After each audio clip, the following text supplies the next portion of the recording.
রহমত পূর্ণ হোক প্রভাত আমার, তাহাজ্জুদ আর ফজরের অভ্যাস আছে যার, রহমত পূর্ণ প্রভাত হয় তার। আলহামদুলিল্লাহি রাব্বিল আলামিন, আসসালাতু ওয়াসসালামু আলা সাইয়্যিদিল মুরসালিন, আম্মা বা'দু, আউযু বিল্লাহি মিনাশ শাইতানির রাজীম, বিসমিল্লাহির রহমানির রহিম।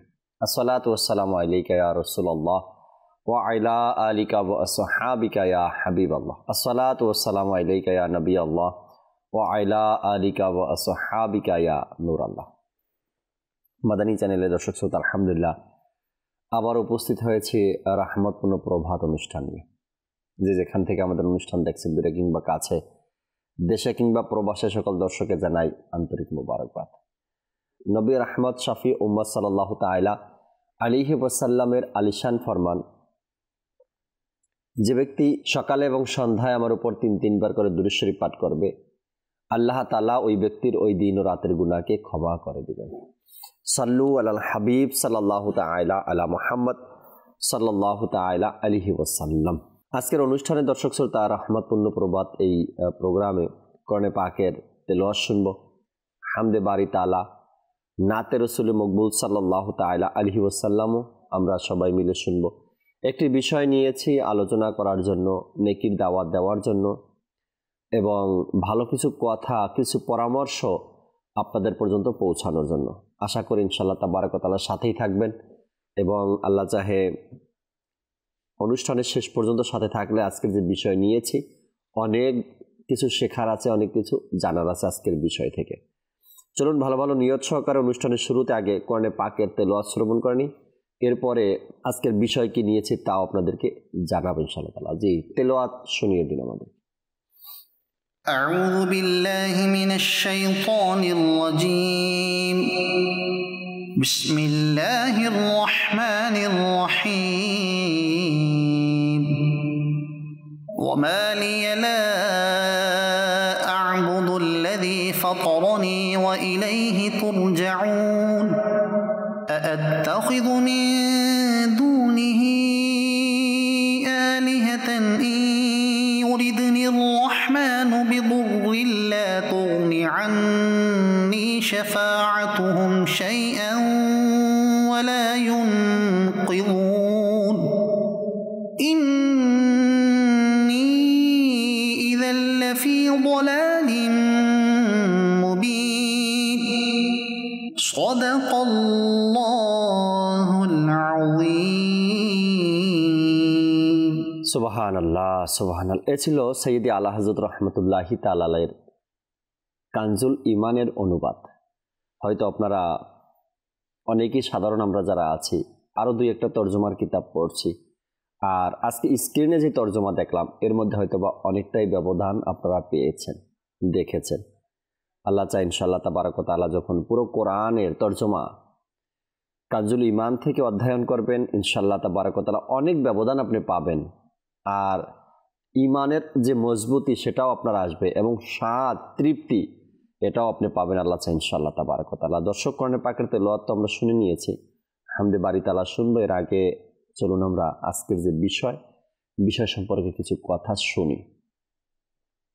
ইবাদতের ব্যাপারে একটি কথা হয়তো আপনারা ছোটবেলা থেকে শুনে আসছেন, আমল কম হোক কিন্তু ধারাবাহিকতার সাথে হোক। এই কথাটা শুনছেন হয়তোবা, আমল কম হোক কিন্তু সেটা যেন ধারাবাহিকতার সাথে হয়। উদাহরণ দিচ্ছি, দুরূদ শরীফের যখন ফজিলত কারো থেকে শুনি আমরা, তখন নিজেকে দুরূদ শরীফের মধ্যে একেবারে অদৃশ্য করে দিই।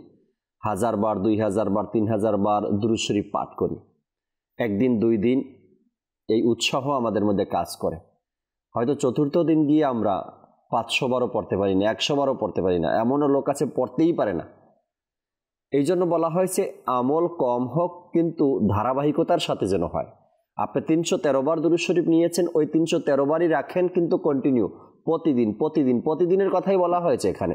হাদিসে পাক প্রায় সময় শুনেন যে হুজুর সাল্লাল্লাহু আলাইহি সাল্লাম ইরশাদ করেন, যে ব্যক্তি প্রতিদিন আমার উপর দুনিয়াতে 50 বার করে দুরূদ শরীফ পাঠ করবে। এখানে প্রতিদিনের কথা বলা হয়েছে। তো যদি আমি এখন এই ধারাবাহিকতা, এর আরেকটি অর্থ বা আরেকটি শব্দ যদি আমরা দেখি এখানে অটলতা বা স্থায়িত্ব বা ইস্তেকামাত, এই যে বিষয়গুলো আছে, শব্দগুলো আছে, অটলতা নিয়ে কি আমি কখনো চিন্তা ভাবনা করছি? অটলতা কিভাবে পাওয়া যায়? ওই অটলতার ব্যাপারে আল্লাহ তাবারক ওয়া তাআলা কোরআনে পাকের মধ্যে কি ইরশাদ করেছেন? অটলতার ব্যাপারে হাদিসে মোবারকার মধ্যে হুজুর সাল্লাল্লাহু আলাইহি সাল্লাম কি ইরশাদ করেছেন?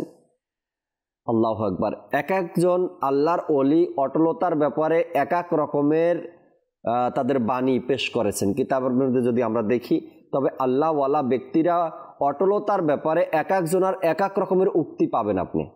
আর সে উক্তিগুলো, অটলতা নিয়েও যে উক্তিগুলো আছে আল্লাহওয়ালা ব্যক্তিদের, তা অমূল্য সম্পদ আপনার আর আমার জন্য। কারণ আমরা কোনো কাজে, কোনো ইবাদতে, কোনো জায়গাতে আমরা অটলতা থাকতে পারি না। অটলতা আমাদের মাঝে নেই, স্থায়িত্ব আমাদের মাঝে নেই, আমরা পাই না, সেটা ধরে রাখতে পারি না। অনেক আল্লাহওয়ালা ব্যক্তিদের এ ব্যাপারে অনেক সুন্দর সুন্দর উক্তি আছে, যদি আমরা জানতে চাই বা জানি তবে ইনশাআল্লাহ তাবারক ওয়া তাআলা এটার সফলতাও আমরা দেখব। আমি কোনো কাজ শুরু করলাম, মানুষ বলে না একেই কাজটা দিও না, কেন? তার মধ্যে অটলতা নেই। হয়তো এখন সে অনেক উৎসাহ, কাজটা তো নিয়েছে নিজের মতো করে, কিন্তু অটলতা নেই তার মধ্যে। দেখবে অর্ধেক রাস্তা গিয়ে সে হাল ছেড়ে দিবে। এই অটলতা না থাকার কারণে আমাদের মারাত্মক ক্ষতি। কেমন কেমন ক্ষতি হয়? হাফিজে কোরআন অটলতার কারণে হাফিজ হতে পারছে না, অনেক ছাত্র ঝরে যাচ্ছে। আলিমে দিন হওয়ার জন্য মাদ্রাসায় ভর্তি হলো, অটলতা না থাকার কারণে আলিম হতে পারছে না, মাঝ রাস্তায় সে পথ হারিয়ে ফেলেছে, অর্থাৎ মাদ্রাসা ছেড়ে দিয়েছে। এরকমের অনেকগুলো কাজ আমাদের অসম্পূর্ণ থেকে যায় যদি অটলতা আপনার আমার মধ্যে না থাকে। আজকে এই টপিক নিয়ে, এই বিষয় নিয়ে কথা বলার জন্য স্টুডিওতে একদিকে আমাদের রফিক ভাই আছেন এবং আমাদের সাথে কামরুজ্জামান মাদানী ভাইও আছেন। আমরা তাদের থেকে আজকের দিনের, আজকের অনুষ্ঠানের এই চমৎকার যে বিষয় নিয়েছি অটলতা নিয়ে কথা বলবো ইনশাআল্লাহ তাবারক ওয়া তাআলা। এর আগে চলুন আমরা একটি হামদে বারি তালাও শুনি অনুষ্ঠানে, এরপরে আলোচনা আমরা কন্টিনিউ করবো ইনশাআল্লাহ তাআলা। জি, হামদে বারি তালা শুনিয়ে দিন আমাদের।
দেখতে চাই হৃদয় তোমায় সুবহানাহু করে জিকির সবে আল্লাহু আল্লাহু। দেখতে চাই হৃদয় তোমায় সুবহানাহু করে জিকির সবে আল্লাহু আল্লাহু। ভুলিনি ভুলবো না খোদা তোমায় কভু, ভুলিনি ভুলবো না খোদা তোমায় কভু। মনে প্রাণে খোদা, মনে প্রাণে খোদা, তুমি তুমি শুধু। আল্লাহু আল্লাহু আল্লাহু আল্লাহু আল্লাহু আল্লাহু আল্লাহু আল্লাহু আল্লাহু আল্লাহু। বাগানে গগনে আলোচনা তোমার, প্রভাতে নিশীতে আলোচনা তোমার। বাগানে গগনে আলোচনা তোমার, প্রভাতে নিশীতে আলোচনা তোমার। তুমি একক অদ্বিতীয় অনন্ত অসীম, তুমি একক অদ্বিতীয় অনন্ত অসীম।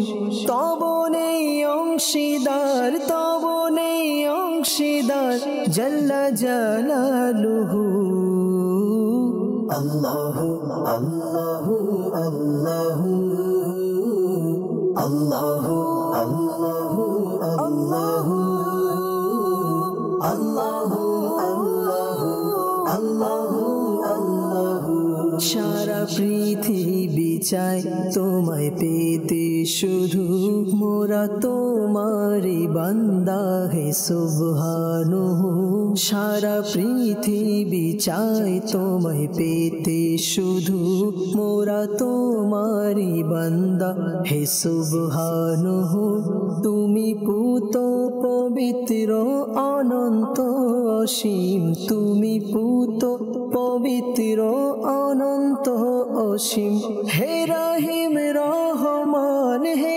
রহিম রহমান জাল্লা জালালুহু আল্লাহু আল্লাহু আল্লাহু আল্লাহু আল্লাহু আল্লাহু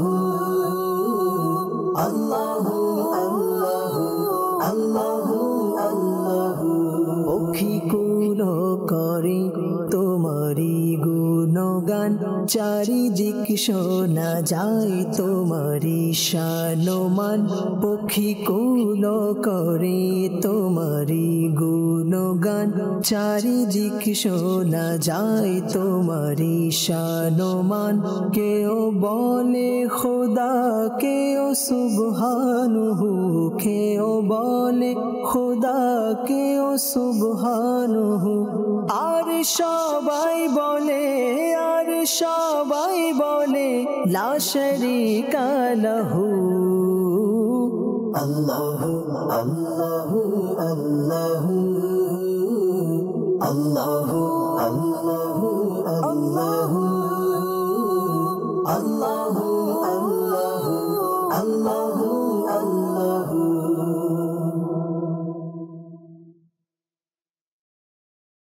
মাশাআল্লাহ মাশাআল্লাহ আমাদের রাশেদ মাদানী ভাইয়ের চমৎকার এক হামদে বাড়ি তাআলা আমরা শ্রবণ করলাম। আমরা যেন আল্লাহ তাআলার প্রশংসা কোরআনে পাকের তেলাওয়াত এর মধ্যে যেন নিজের সময়কে অতিবাহিত করতে পারি, আল্লাহ তাআলা সেই তৌফিক আমাদেরকে দান করুক।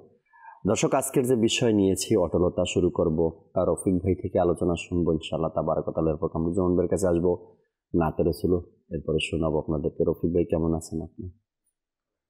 মাশাআল্লাহ। আজকের বিষয় তো শুনেছেন অটলতা।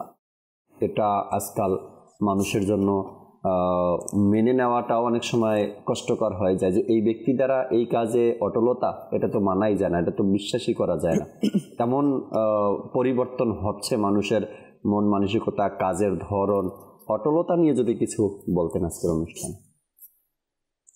আলহামদুলিল্লাহি রাব্বিল আলামিন ওয়াসসালাতু ওয়াসসালামু আলা সাইয়্যিদিল মুরসালিন। প্রথমেই শুনলাম আপনি খুব চমৎকার অটলতার ব্যাখ্যা দিলেন।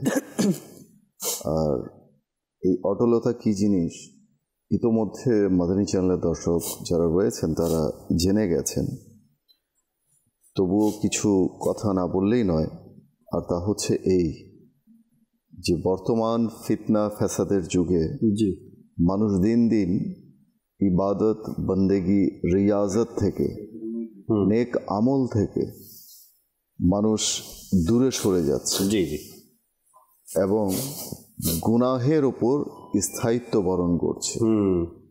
কিন্তু তথাপিও দেখা যায় যে কিছু সংখ্যক ব্যক্তি, অর্থাৎ আল্লাহ তাআলা যাদেরকে মকবুল করে নেন, আল্লাহ তাআলা যাদেরকে নিজের প্রিয় ভাজন করে নেন, যেমনটি হাদিসে মুবারাকায় এসেছে, قال النبي صلى الله تعالى عليه وآله وسلم من يريد الله به خيرا يفقهه في الدين, যে আল্লাহ তাআলা যাদের প্রতি কল্যাণ করার ইচ্ছে পোষণ করেন, যে আমি আমার এই বান্দার সাথে কল্যাণ করব, তো আল্লাহ তাআলা তার অন্তরের মধ্যে দ্বীনের বোধ শক্তি দান করেন। সুবহানাল্লাহ। দ্বীনের যে সিগনিফিকেন্স রয়েছে, দ্বীন ইসলামের যে মাহাত্ম্য রয়েছে, দ্বীন ইসলামের যে মমত্ব রয়েছে, দ্বীন ইসলামের যে তাৎপর্য রয়েছে, তার অন্তরের মধ্যে আল্লাহ তাআলা গেঁথে দেন। তো এরই ফলশ্রুতিতে আল্লাহ। এই বর্তমান যুগে এমনও কিছু ব্যক্তিদের দেখা যায় যে কেউ তেলাওয়াতে কোরআনুল করিমকে আঁকড়ে ধরেছেন, জি, এবং এর উপরে সে অটলতা পেয়ে গেছে। কেউ দরুদে পাকের আমলকে আপন করে নিয়েছে, জি, এর উপরে সে অটলতা পেয়ে গেছে। কেউ তাহাজ্জুদে নামাজ পড়ছে আর ঠিক সময় মতো তার ঘুম ভেঙে যাচ্ছে, এমনটাই। এই শীতের দিনে ঠান্ডা পানি দিয়ে ওয়াজু করে সে তাহাজ্জুদে নামাজ আদায় করছে।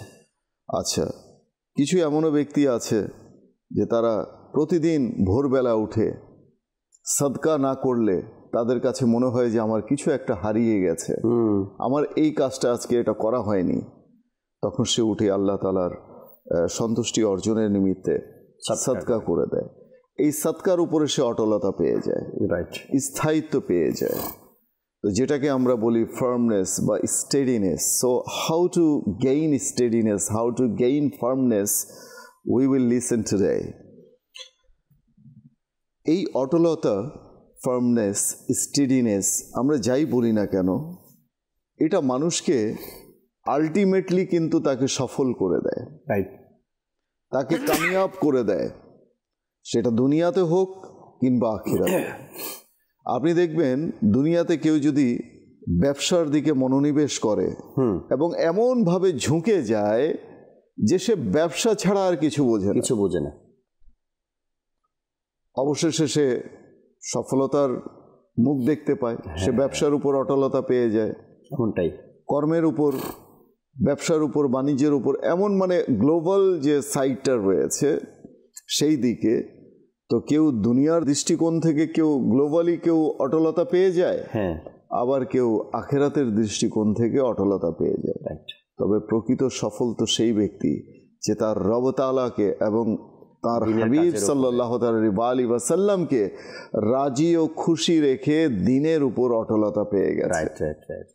ঠিক সেরকমই একটি চমকপ্রদ ঘটনা দিয়ে শুরু করব। হিলিয়াতুল আউলিয়া কিতাবের মধ্যে বর্ণিত রয়েছে, হযরত সৈয়দুনা ইবনে আব্বাস রাদিয়াল্লাহু তাআলা আনহুমা থেকে বর্ণিত, সৈয়দাতুনা উম্মে শরীক আসাদিয়া রাদিয়াল্লাহু তাআলা আনহা মক্কার অধিবাসী ছিলেন।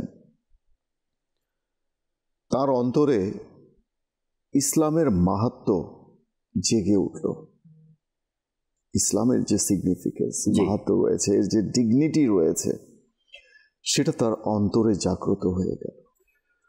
আলটিমেটলি তিনি ইসলাম গ্রহণ করলেন। আচ্ছা, ইসলাম গ্রহণ করে তিনি কি ক্ষান্ত হয়ে বসে রইলেন? না, তিনি কি করলেন?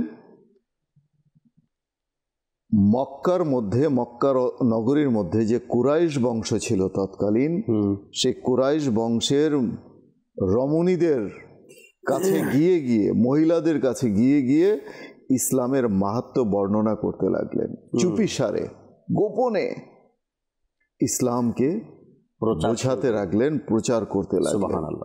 আর তার এই প্রচারের কারণে অসংখ্য সম্ভ্রান্ত মহিলা, নারী, কুরাইশ বংশের, তারা ইসলাম গ্রহণ করলো, ইসলামের ছায়া তলায় আসতে লাগলো। এটা করতে করতে করতে করতে এক সময় তিনি ধরা পড়ে গেলেন। প্রকাশ্যে তার এই কর্মকাণ্ড চলে এলো যে তিনি, যাদের ভয় ছিল তারাই শুনে গেছে, জেনে গেছে। ইসলামের যারা শত্রু ছিল, ইসলামের যারা দুশ্মন ছিল, তারা জেনে গেল যে হযরত সৈয়দাতুনা শরীক, উম্মে শরীক আসাদিয়া রাদিয়াল্লাহু আনহা ইসলাম প্রচার করছেন। তিনি ইসলাম গ্রহণও করেছেন, প্রচারও করছেন। এমত অবস্থায় যারা ইসলামের দুশ্মন ছিল, ইসলামের শত্রু ছিল, তারা তাকে ধরে দুহাত পিছে বেঁধে দিল আর বলতে লাগলো যে তোমার গোত্রের প্রতি যদি আমাদের বিন্দু মাত্র সম্মান না থাকতো, তাহলে তোমাকে আজ আমরা কঠোর থেকে কঠোরতর শাস্তি প্রদান করতাম, ভয়ানক শাস্তি তোমাকে প্রদান করতাম। অর্থাৎ কুরাইশ বংশ ছিল খুবই সম্ভ্রান্ত তৎকালীন যুগে, তো সেই বংশেরই তিনি ছিলেন। তো যার কারণে তার কঠোর শাস্তি তাদের মতে যে তারা তো দিল না, কিন্তু আসলে কি তারা কঠোর শাস্তি দিল না? আমরা যদি ঘটনার মধ্যে যদি প্রবেশ করি তাহলে আমরা দেখতে পাই যে তাকে 3 দিন 3 রাত পর্যন্ত দিনের বেলা প্রকাশ্য প্রখর রোদের মধ্যে তাকে উপুড় করে শুইয়ে রাখা হলো। এমনকি তাকে উটের পিঠে হাওদাবিহীন, অর্থাৎ জিন যে উটের পিঠে যে তোষকের মতো থাকে, জিনের মতো থাকে বসার স্থান, সেটা বিহীন, সেটা হাওদা শূন্য হাওদাবিহীন একটা উটের মধ্যে উপুড় করে শুইয়ে দেয়া হলো। না খাবার না পানি, কোনো কিছুই না। আর রাতের বেলা তাকে ওই অবস্থাতেই রেখে দেয়া হতো। এমন অবস্থায় উট যখন চলতো, পৃথিবীর ভূপৃষ্ঠের মধ্যে মানে বিচরণকারী কোনো প্রাণীর শব্দ তিনি শুনতে পেতেন না। মানে নির্জন মরুভূমিতে চলতে থাকতো সেই উট 3 দিন পর্যন্ত, 3 রাত পর্যন্ত। যেখানে সেই শত্রুরা, ইসলামের শত্রুরা, ইসলামের দুশমনরা কিছুটা বিশ্রাম গ্রহণ করত, সেখানে তাকে উট থেকে নামিয়ে মরুভূমির ওপর উপুড় করে শুইয়ে দেয়া হতো অথবা বসিয়ে রাখা হতো। কোনো পানি নেই, কোনো খাবার নেই, না কোনো পানাহার, কোনো কিচ্ছু নেই। তাকে দিনের পর দিন, রাতের পর রাত তাকে কষ্ট দিতে তারা শুরু করলো। অবশেষে এক সময় আল্লাহ তাআলার রহমত জেগে উঠল। আল্লাহ তাআলার রহমতের সাগরের মধ্যে রহমতের ঢেউ উথলে উঠল। এক সময় তিনি রাদিয়াল্লাহু তাআলা আনহা তার বুকের কাছে, তার বক্ষের কাছে কিছু শীতলতা অনুভব করলেন। তিনি দেখতে পেলেন যে ঠান্ডা পানির একটি পাত্র, অতঃপর সেই পানি তিনি পান করলেন। এক পর্যায়ে সেই পাত্র তার কাছ থেকে উপরে উঠে যেতে লাগলো। আবার এক সময় সেই পাত্র নিচে নামলো, আবার তাকে পানি পান করালো, আবার সেই পাত্র উপরে উঠে যেত, আবার নিচে নামতো। এইভাবে কয়েকবার তাকে পানি পান করানো হলো। অতঃপর সেই পাত্র নিচেই রয়ে গেল। সেই পাত্র দিয়ে সে পানিও পান করলো, পরিতৃপ্ত হলো এবং নিজেকে নিজে সেই পানি দিয়ে সিক্ত করলো, ভিজিয়ে নিল, গোসল করে নিল, নিজের উপর পানিটা ঢেলে নিল। এক পর্যায়ে সেই দুশমনানে ইসলাম, ইসলামের শত্রুরা দেখতে পেল আর তাকে জিজ্ঞেস করলো, ও তুমি তোমার হাতের বাঁধন খুলে ফেলেছ আর আমাদের মশকের পানি তুমি ব্যবহার করেছ। কেননা তিনি ছিলেন সিক্ত, পরিতৃপ্ত, সতেজ, তরতাজা। কেননা 3 দিন কষ্টের পর পানি পেয়ে আল্লাহ তাআলার রহমত তাকে সিক্ত করে দিল। তো তখন তিনি রাদিয়াল্লাহু তাআলা আনহা বললেন যে আল্লাহ পাকের শপথ, আমি তোমাদের পানি ব্যবহার করিনি, তোমাদের পানি আমি, মশকের পানি আমি ব্যবহার করিনি। অতঃপর সেই ইসলামের শত্রুরা বলতে লাগলো যে যদি তুমি যা বলছো যদি তাই হয়, তবে নিঃসন্দেহে তোমার দিন আমাদের দিনের চেয়ে সত্য, তোমার দিন আমার দিনের চেয়ে, আমাদের দিনের চেয়ে সত্য। রাইট। অতঃপর তারা তওবা করে ইসলাম গ্রহণ করলো সকলেই। দেখুন যে হযরত সাইয়্যিদাতুনা শরীক আসাদিয়া রাদিয়াল্লাহু তাআলা আনহার যে দিন ইসলামের প্রতি অটলতা, সে এতটুকু অবিচল থেকে তার মধ্যে কোনো বিচলতা কাজ করলো না, অস্থিরতা কাজ করলো না যে না ঠিক আছে তোমরা আমাকে কষ্ট দিচ্ছ, আমি আর সইতে পারছি না, আমি আমার পূর্বের ধর্মে আমি ফিরে এলাম। এমনটা না, তিনি ইসলামের মধ্যেই অবিচল রইলেন, ইসলামের মধ্যেই অটল রইলেন। অবশেষে তিনি অটলতা পেয়ে গেলেন আর তার মাধ্যমে ইসলামের শত্রুরা কি হলো, ইসলাম গ্রহণ করলো। তার এই মানে প্রতিদান দেখে যে মহান আল্লাহ তাআলা তাকে কেমন প্রতিদান দিল। তো হাদিসে পাকে এসেছে আল্লাহ নবী সাল্লাল্লাহু আলাইহি ওয়াসাল্লাম, তার আগে একটি কোরআনের আয়াত আমি নিতে চাচ্ছি। হামিম সাজদার 30 নম্বর আয়াতে এই ঘটনার পরিপ্রেক্ষিতে আল্লাহ তাআলার যে আয়াত আমরা দেখতে পাই কোরআনুল করিমের, আল্লাহ তাআলা ইরশাদ করছেন, কনজুল ইমানের অনুবাদ, নিশ্চয়ই ওই সকল লোক যারা বলেছে আমাদের রব আল্লাহ, অতঃপর সেটার উপর স্থির রয়েছে, তাদের উপর ফেরেশতারা অবতীর্ণ হয় আর বলে, ভীত হয়েও না, দুঃখ পেও না, আনন্দিত হও এই জান্নাতের উপর যার সম্পর্কে তোমাদের প্রতিশ্রুতি দেয়া হয়েছে। যে তোমরা ভয় পেও না, তোমরা দুঃখ করো না, বরং আনন্দিত হও সেই জান্নাতের উপর যার সম্পর্কে তোমাদের প্রতিশ্রুতি দেয়া হয়েছে।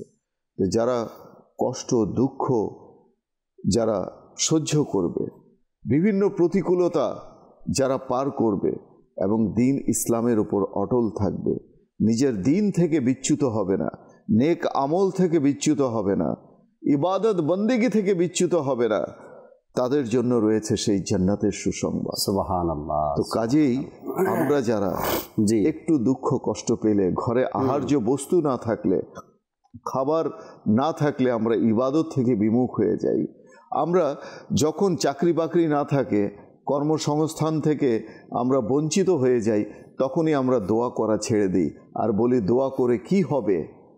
রাইট, দোয়া করে কি হবে? আল্লাহ তাআলা তো শুনছেন না আমার দোয়া, মাআযাল্লাহ।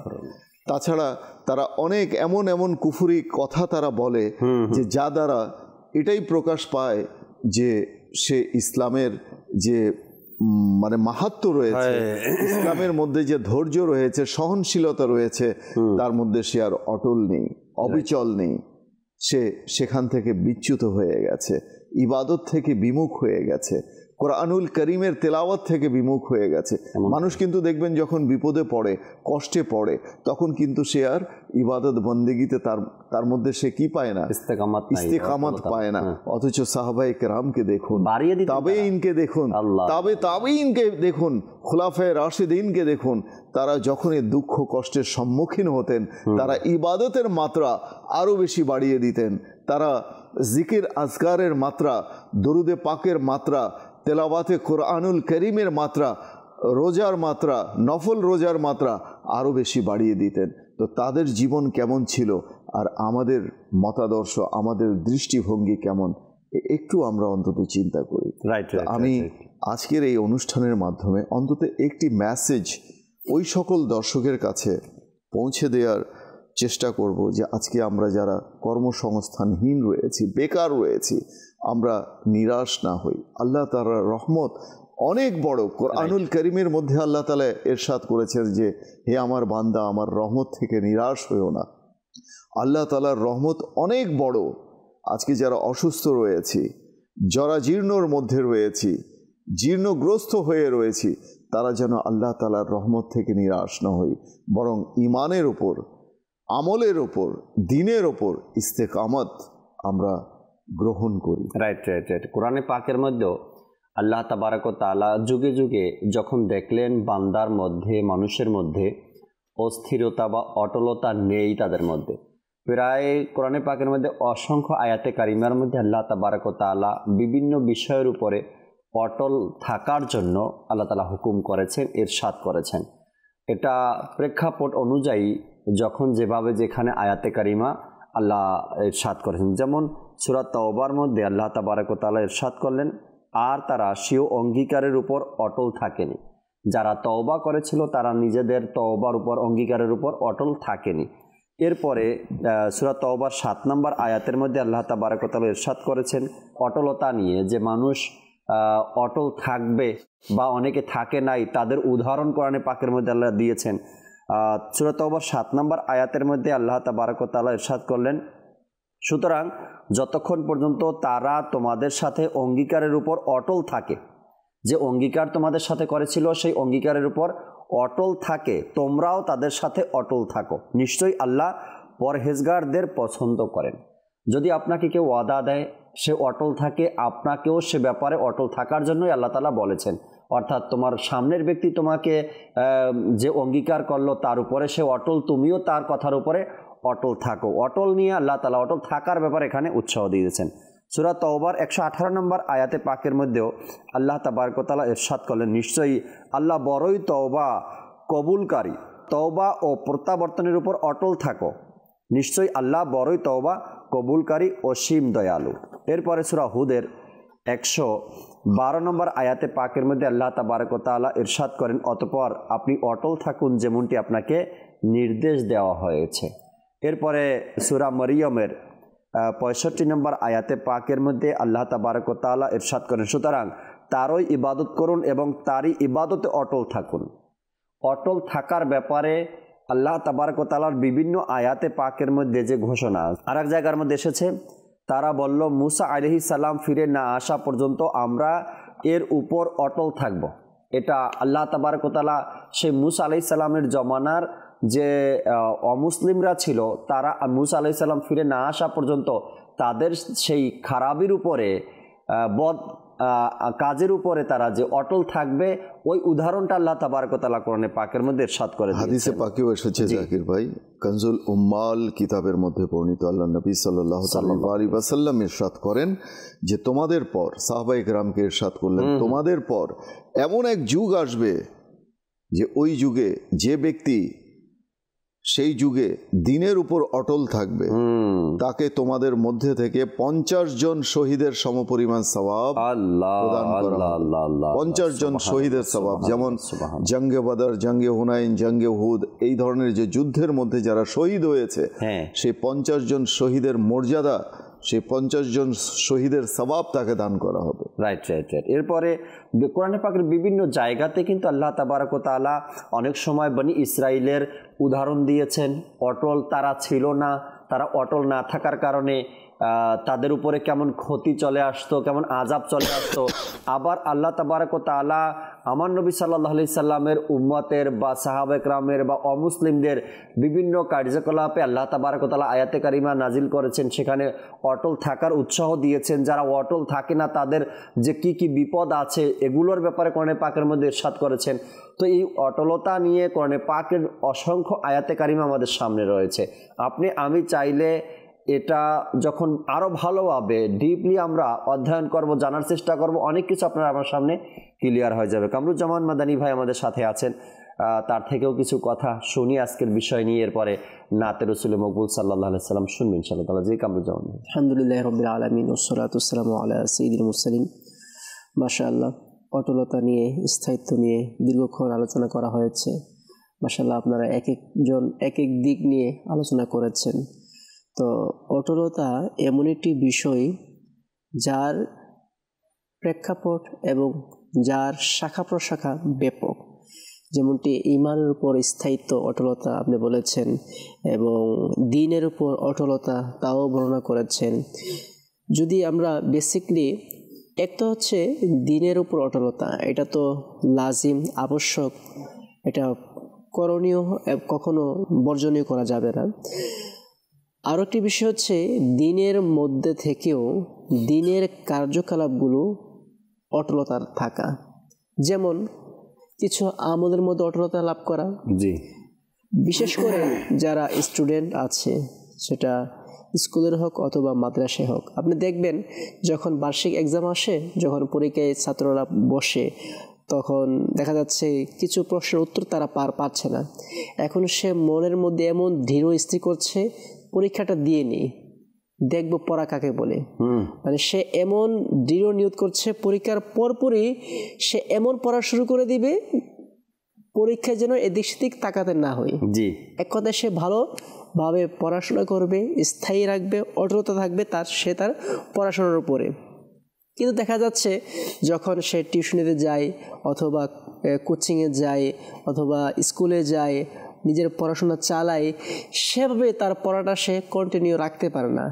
আর বিশেষ করে আমাদের মাদ্রাসা ছাত্রদের মধ্যে একটি সংখ্যাগরিষ্ঠ আছে যারা প্রায় সময় দোয়া চাই, যদি কোনো বড় আলেম আসে তার কাছে দোয়া চাই, হুজুর স্থায়িত্ব কিভাবে পাবো, অটলতা কিভাবে লাভ হবে, এই জন্য একটু দোয়া করুন। স্থায়ী পাওয়ার জন্য, আমলে অটলতা পাওয়ার জন্য, পড়াশোনায় অটলতা পাওয়ার জন্য দোয়া করুন। কারণ অটলতা হচ্ছে আপনার এমন একটি গুণ যার মাধ্যমে মানুষকে আল্লাহ পাক ধীরে ধীরে পদোন্নতি দান করেন। ক্রমান্বয়ে সে উন্নতির দিকে ধাবিত হয়, যখন সে তার মধ্যে যে কোনো বিষয়টা পড়াশোনা হোক, আমল হোক, যখন স্থায়িত্ব তার মধ্যে লাভ হবে, যখন সে অটলতা পাবে, এক পর্যায়ে সে তার গন্তব্যে পৌঁছে যাবে। জি, যেমন এমন অসংখ্য উদাহরণ আছে যারা ক্ষণে ক্ষণে ধীরে ধীরে অল্প অল্প করে এগিয়ে গিয়েছে, তাদের কামিয়াবি রাস্তা খুবই সহজ হয়ে গিয়েছে। আর হবে না কেন? আল্লাহ পাক তো এ সকল আমলকে মহব্বত করে, আল্লাহ পাক এ সকল আমলের প্রতি বিশেষ কল্যাণ দান করে, যে আমলগুলো কন্টিনিউ করা হয়, সর্বদা করা হয়, যদিও বা সেটা অল্প হোক। যেমনটিভাবে হাদিসে পাকের মধ্যে এসেছে, আল্লাহ নবী রাসূলুল্লাহ আরবি সাল্লাল্লাহু তাআলা আলাইহি ওয়াসাল্লামের নামাজের ব্যাপারে বলা হচ্ছে, মা আয়েশা সিদ্দিকা রাদিয়াল্লাহু তাআলা আনহাকে প্রশ্ন করা হলো যে আন্নাহা ক্বালাত কানা লি রাসূলিল্লাহি সাল্লাল্লাহু আলাইহি ওয়াসাল্লাম হাসিরুন, নবী করিম সাল্লাল্লাহু আলাইহি ওয়াসাল্লামের একটি চাদর মুবারক ছিল। বলা হচ্ছে ওয়া কানা ইউহাজ্জিরুহু মিনাল লাইলি ফায়ুসাল্লি ফিহি ফাজাআলা আন-নাসু ইউসাল্লুনা বিসলাতিহি ওয়া ইয়াবসুতুহু বিন-নাহারি ফাসাবু যাতা লাইলাতিন। নবী করিম সাল্লাল্লাহু আলাইহি ওয়াসাল্লামের একটি চাদর মুবারক ছিল, যে চাদর মুবারক রাতের বেলায় নবী করিম সাল্লাল্লাহু আলাইহি ওয়াসাল্লাম হুজরা বানিয়ে নিতেন, কামরা বানিয়ে নিতেন, আর সেখানে নামাজ আদায় করতেন। লোকেরাও সেখানে রাত্রিবেলা নামাজ আদায় করত, অর্থাৎ কিয়ামুল লাইল আপনি বলতে পারেন। নবী করিম সাল্লাল্লাহু আলাইহি সাল্লামের সাথে সাহাবায়ে কেরামরা সর্বদা নামাজ আদায় করতেন রাতের বেলায়। তো নবী করিম সাল্লাল্লাহু আলাইহি সাল্লাম যখন তাদের এই অবস্থা দেখলেন যে সর্বদা তারা আমার পিছনে পিছনে নামাজ আদায় করছে, আগ্রহ ভক্তি সহকারে তারা রাত জেগে ইবাদত করছে, নবী করিম সাল্লাল্লাহু আলাইহি সাল্লাম ইরশাদ করেন, ইয়া আইয়ুহান নাস আলাইকুম মিনাল আমালি মা তুতিকুনা ফা ইন্নাল্লাহা লা ইয়ামুল্লু হাত্তা তামাল্লু। নবী করিম সাল্লাল্লাহু আলাইহি সাল্লাম ইরশাদ করেন, হে লোকেরা, তোমরা এমন আমল করো যেগুলো তোমরা সামর্থ্য রাখো। এই যে সারা রাত আজকে ইবাদত করলে তোমরা ফজরের নামাজকে ত্যাগ করে দিলে, সারা রাত তোমরা ইবাদত করলে দিনের বেলায় তোমরা ঘুমিয়ে গিয়ে নিজের কাজে ব্যস্ততার পরিবর্তে নিজের দিন এবং ধর্মকে তোমরা কমিয়ে নিলে, এমন আমল করবে না। কি আমল করবে? ইয়া আইয়ুহান নাস আলাইকুম মিনাল আমালি মা তুতিকুনা, যে তোমরা এমন আমল করবে যা তোমরা সামর্থ্য রাখো, যা তোমাদের আওতাভুক্ত আছে, যা তোমাদের শক্তি সামর্থ্য আছে, এমন আমল তোমরা কন্টিনিউ করো। নবী করিম সাল্লাল্লাহু আলাইহি সাল্লাম ইরশাদ করেন, ফা ইন্নাল্লাহা লা ইয়ামাল্লু হাত্তা তামাল্লু, কেননা আল্লাহ পাক ক্লান্তি বোধ করেন না যতক্ষণ না তোমরা ক্লান্তি হও। অর্থাৎ এখানে রূপক অর্থ ব্যবহার করা হয়েছে, আল্লাহ পাক তো কখনো ক্লান্তি হবেন না, কারণ কিতাবের মধ্যে আছে আল্লাহু লা ইলাহা ইল্লা হুয়াল হাইয়ুল কাইয়ুম লা তা'খুযুহু সিনাতুন ওয়ালা নাওম, যে আল্লাহ পাক চিরঞ্জীব চিরস্থায়ী, না তিনি ঘুমান, না তিনি ক্লান্ত হন, না তার তন্দ্রা আসে। তো আল্লাহ পাক তোমাদের প্রতি সর্বদা রহমত নাজিল করতে থাকেন, সর্বদা আল্লাহ পাক তোমাদের প্রতি কল্যাণ দান করতে থাকেন, কিন্তু তোমরা ক্লান্ত হয়ে যাও। তোমরা নামাজ আদায় করো, আল্লাহ পাক তোমাদের প্রতি রহমত নাজিল করতে থাকেন, কিন্তু নামাজ আদায় করতে করতে, ইবাদত করতে করতে এক পর্যায়ে তোমরা ক্লান্ত হয়ে যাও। নবী করিম সাল্লাল্লাহু আলাইহি সাল্লাম এই হাদিসে পাকে বলছেন, ওয়া ইন্না আহাব্বাল আমালি ইলাল্লাহি মা দুইমা আলাইহি ওয়া ইন ক্বাল্লা, আল্লাহ পাকের নিকট ওই আমলটি সর্বাধিক উত্তম যা সর্বদা করা হয় যদিও বা তার পরিমাণ কম। অপর হাদিসে পাকের মধ্যে এসেছে, আল্লাহ নবী সাল্লাল্লাহু আলাইহি সাল্লাম ইরশাদ করেন, আহাব্বুল আমালি ইলাল্লাহি তাআলা আদআমুহা ওয়া ইন ক্বাল, যে আল্লাহ পাকের কাছে সর্বাধিক পছন্দনীয় আমল ওই আমল যে আমলটি সর্বদা করা হয়, স্থায়ী সাথে সাথে করা হয় যদিও বা কম।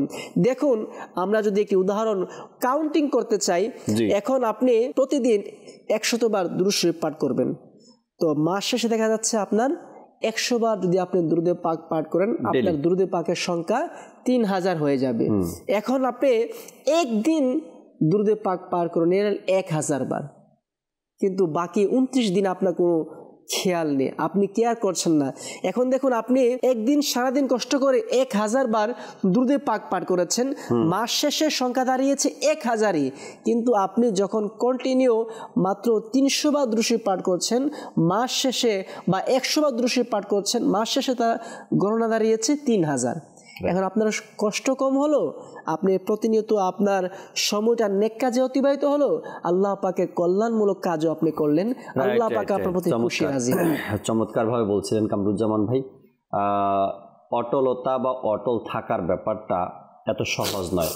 অটল থাকার ব্যাপারটাকে অনেকে কারামত বলেছেন, হয়তোবা অনেকে শুনেন কামরুজ্জামান ভাই অটল থাকার আল ইস্তিকামাতু ফাওকাল কারামাতি, জি জি, অথবা আল কারামাতু ফাওকাল ইস্তিকামাতি, জি জি, যে স্থায়ী পাওয়াটা এটি একটি কারামত বলা হয়। কারামত বলা হয়, অটল থাকাটা এটাকে কারামত বলা হয়। অর্থাৎ আপনি যে কারামতের চেয়েও বড়, জি, তাকে প্রাধান্য দেওয়া হয়েছে কারামতের চেয়েও বেশি, কারামতের চেয়েও মর্যাদাবান। আপনি যদি শুধু 5 ওয়াক্ত নামাজ আদায় করছেন জামাতের সাথে, এটার মধ্যে যদি আপনি অটলতা পেয়ে যান। একটা ঘটনা আছে এই প্রসঙ্গে জাকির ভাই, যে একবার এক ব্যক্তি এলেন হযরত সৈয়দনা উসমান হারুনি রহমতুল্লাহ তাআলা আলাইহির কাছে, যে তার উদ্দেশ্য ছিল আমি যদি ওনার কাছ থেকে কোনো কারামাত আমি দেখতে পাই তবে আমি তার শিষ্যত্ব বরণ করব, আমি তার ফলোয়ার হব, হ্যাঁ তার মুরিদ হব আমি। তো তিনি তার কাছে 15 দিন অবস্থান করলেন এবং তিনি তার সেবা যত্ন করতে লাগলেন, অজুর সময় অজুর পানি এগিয়ে দিলেন, বিভিন্নভাবে সেবা যত্ন খিদমত করতে লাগলেন। অবশেষে তিনি শিষ্যত্ব বরণ না করে, ফলোয়ার না হয়ে, মুরিদ না হয়ে তিনি চলে যেতে লাগলেন। উসমান হারুনি রহমতুল্লাহ তাআলা আলাইহি বললেন যে কি ব্যাপার, তুমি তো এসেছিলেন আমার মুরিদ হতে, তুমি এসেছিলে আমার ফলোয়ার হতে এসেছিলে, তুমি তো মুরিদ না হয়েই চলে যাচ্ছ। তখন তিনি বললেন যে আমার আশা ছিল, আমার ইচ্ছা ছিল যে আপনার মাধ্যমে আমি কোনো কারামাত প্রকাশ পেতে দেখব, আমি কোনো কারামাত দেখব, তখন আমি আপনার মুরিদ হব। তখন উসমান হারুনি রহমতুল্লাহ তাআলা আলাইহি, যিনি খাজা গরিবে নওয়াজ রহমতুল্লাহ তাআলা আলাইহির পীর ও মুর্শিদ, জি, তো তিনি বললেন যে তুমি কি এই 15 দিনে, বিগত 15 দিনে আমার মধ্যে থেকে একটি সুন্নাতও তুমি ছুটে যেতে দেখেছো? কোনো নফল ইবাদত ছুটে দেখেছো? কোনো ফরজ ইবাদত ছুটে যেতে দেখেছো? তো সেই ব্যক্তি বলল যে না। তখন উসমান হারুনি রহমতুল্লাহ তাআলা আলাইহি বললেন যে এটাই আমার সবচেয়ে বড় কারামত, এটাই আমার কারামত। যে বিষয়টা কামরুজ্জামান মাদানী বললেন যে আল ইস্তিকামাতু ফাওকাল কারামাতি, জি, তো এই যে বিষয়টা যে অটলতা কারামতের চেয়েও বড়, তো এটাই বাস্তব। রাইট, এটাই বাস্তব যে আপনি অটল থাকতে পারাটা অনেক বড় কল্যাণ বা কামিয়াবির এক লক্ষণ। আল্লাহ পাক বোঝার তৌফিক দিক। আমরা একটি নাতে রাসূল মকবুল সাল্লাল্লাহু আলাইহি সাল্লাম শুনি আজকের প্রোগ্রামে, এরপর দর্শক আপনাদের কলগুলো নেওয়ার চেষ্টা করব। আল্লাহ চাহে আরও কিছু আলোচনাও বাকি আছে, তাও ইনশাআল্লাহ তাআলা করার চেষ্টা করব। জি, আমাদেরকে নাতে রাসূল মকবুল সাল্লাল্লাহু আলাইহি সাল্লাম শুনিয়ে দিন। আল্লাহুম্মা সাল্লি আলা সাইয়্যিদিনা মুহাম্মাদ, আল্লাহুম্মা সাল্লি আলা সাইয়্যিদিনা মুহাম্মাদ। প্রিয় মদিনা দূরে যাব কেমন করে, প্রিয় মদিনা দূরে যাব কেমন করে। আল্লাহুম্মা সাল্লি আলা সাইয়্যিদিনা মুহাম্মাদ, আল্লাহুম্মা সাল্লি আলা সাইয়্যিদিনা মুহাম্মাদ। অশ্রু ঝরে যায় শুকিয়ে কেঁদে কেঁদে নিরালায়, অশ্রু ঝরে যায় শুকিয়ে কেঁদে কেঁদে নিরালায়। পেতে একবার দেখা গিয়ে তোমার সোনার মদিনায়। আল্লাহুম্মা সাল্লি আলা সাইয়্যিদিনা মুহাম্মাদ, আল্লাহুম্মা সাল্লি আলা সাইয়্যিদিনা মুহাম্মাদ। প্রতি বছর আশায় থাকি যাব সোনার মদিনায়, মনের ব্যথা বলবো গিয়ে ওহে দরদি তোমায়। যাব যাব বলে আমি রয়ে গেলাম বাংলায়, সবাই ছেড়ে চলে গেল, কেউ তো নিল না আমায়। মদিনা যে দূরে আকা, মদিনা যে দূরে।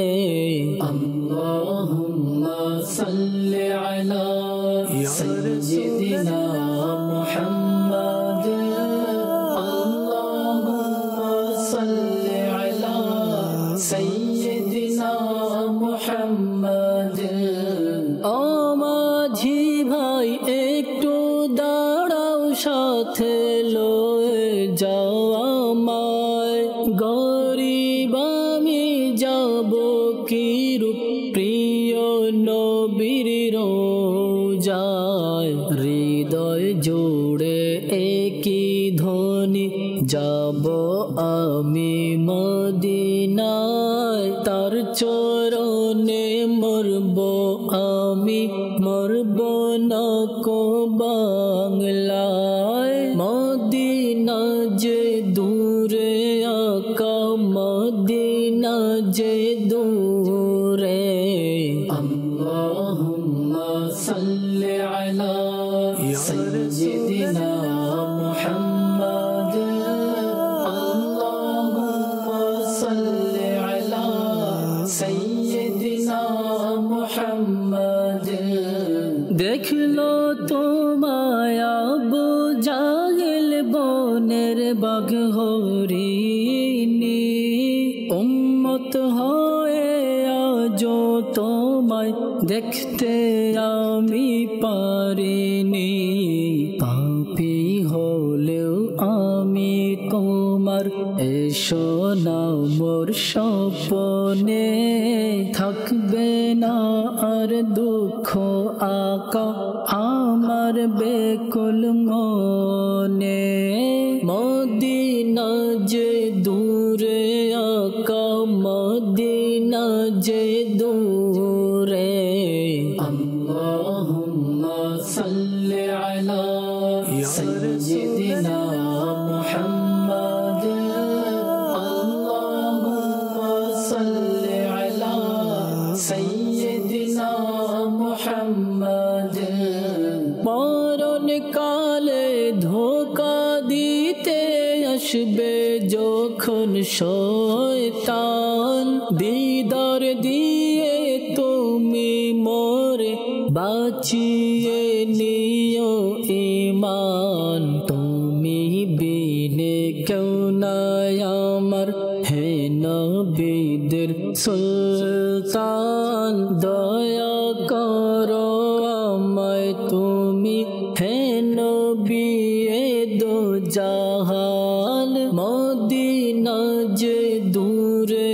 আকা মদিনা যে দূরে আল্লাহুম্মা সাল্লি আলা সাইয়্যিদিনা মুহাম্মাদ আল্লাহুম্মা সাল্লি আলা সাইয়্যিদিনা মুহাম্মাদ বুক ফেটে যায় যখন দেখি কাফেলা হজে যায় কখন যাব আমি আকা তোমার প্রিয় রোজায় অশ্র জলে বুক ভাসিয়ে যাব সোনার মদিনায় চিরতরে শুয়ে যাব সেথায় তোমারি কৃপায় মদিনা যে দূরে আকা মদিনা যে দূরে আল্লাহুম্মা সাল্লি আলা সাইয়্যিদিনা মুহাম্মাদ আল্লাহুম্মা সাল্লি আলা সাইয়্যিদিনা মুহাম্মাদ মাশাআল্লাহ মাশাআল্লাহ চমৎকার এক কালাম আলী হামজা মাদানী ভাইয়ের আল্লাহ পাক কবুল করে নিক চমৎকার কালাম এবং কথাগুলো যতবার শুনবেন ততবার শুনতে মন চাইবে এবং প্রেম ভালোবাসা জাগ্রত হতে থাকবে মদিনার প্রতি আল্লাহ পাক কবুল করে নিক দর্শকের কিছু কল আছে আমাদের সাথে কয়েকটা কল শুনি এরপর আজকের বিষয় নিয়ে আরো কিছু আলোচনা করবেন ইনশাআল্লাহ তাআলা জি কল শুনিয়ে দেন আমার নাম মোহাম্মদ কাউসার আপনাদের মাদানী চ্যানেল আমি আগে দেখতেছি আমার কাছে অনেক ভালো লাগে মাদানী চ্যানেলটা দোয়া করবেন যাতে আমি সবসময় দেখতে পারি আপনাদের ইয়াজে চলতে পারি মাশাআল্লাহ আল্লাহ পাক কবুল করে নিক।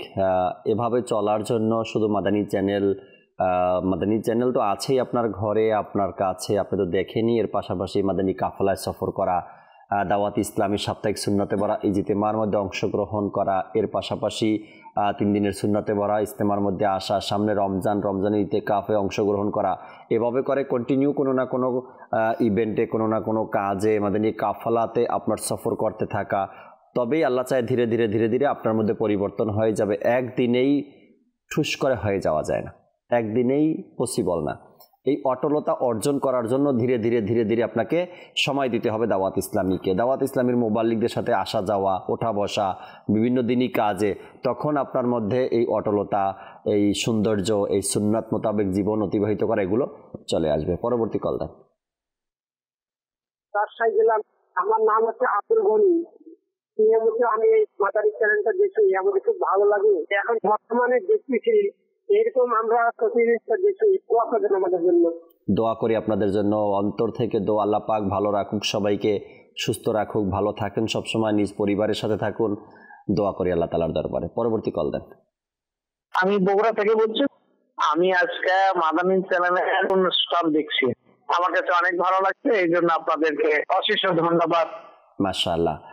একটা নিউজ পেয়েছিলাম কিছুদিন পূর্বে, বলতে পারেন 3 দিনের সুন্নাতে ভরা ইজতেমার মাঠেই বগুড়া থেকে বেশ কিছু ইসলামী ভাই অন্যান্য বছরের তুলনায় এবছর অনেকেই আসছে, এবং তাদের একটাই অভিমত, আল্লাহ তাআলার দয়ায় বগুড়াতে প্রত্যেকটা এলাকাতে মাদানী চ্যানেল চলে।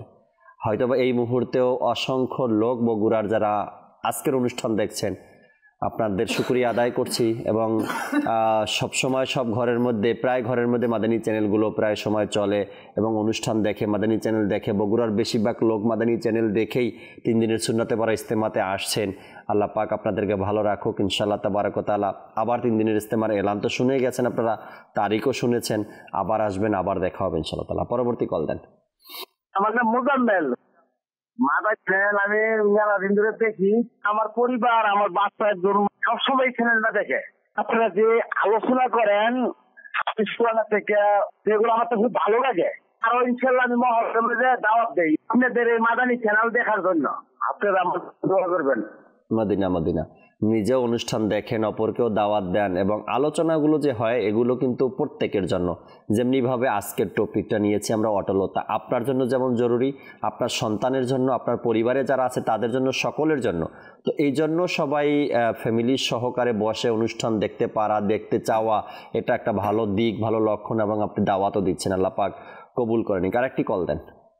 আমার নাম তাজউদ্দিন, আমি বগুড়া থেকে। আমি সবসময় দেখি মাদানী চ্যানেল, খুবই ভালো ভাই। আমি অল টাইম এটাই দেখি, অন্য কোনো চ্যানেল দেখি না, শুধু মাদানী দেখি। আমি মাদানী চ্যানেলটা খুবই সন্তুষ্ট। আল্লাহ একটা রহমতের চ্যানেল আমাদের দেখতে দিয়েছে, বয়ানগুলো আমার খুবই ভালো লাগে। মাশাআল্লাহ। একটু আগেই বগুড়ার প্রশংসা করলাম, তো বগুড়ার ভাই আবারও আরেকজন আমাদেরকে কল শুনিয়ে দিলেন। মাশাআল্লাহ, আল্লাহ পাক কবুল করে নিক। হ্যাঁ, বগুড়া থেকে কল, মেসেজ এবং ফিডব্যাক, এবং বগুড়া জেলা থেকে যেভাবে মাদানী চ্যানেলের এক ভালোবাসা আপনাদের, আল্লাহ পাক কবুল করে নিক ইনশাআল্লাহ তাবারাক ওয়া তাআলা।